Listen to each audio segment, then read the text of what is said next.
ako, wala talagang iba. Siya lang ang bisita. Ano? Yung shampoo. Para akong nananag-init. Nay, yung shampoo. Ano sabi mo? Bitit.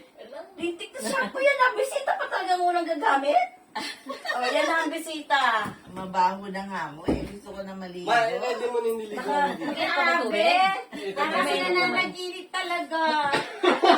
Mamaya masisiyahan tayo pag nagbuksan na ng bagahe. Oh, maliligo muna si May tita. bagahe.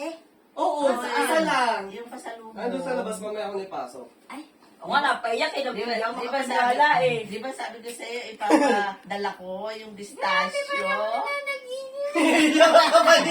Wala kasi siya ditang idea, tsaka kausap ka pa niya nung kanina. Ang ulo ko. Nay, nasa aeroplano siya nung nung Ano, nachap Nay? ka. Ano sasabihin? Sabi, parang panaginip lang. Oo, Nay.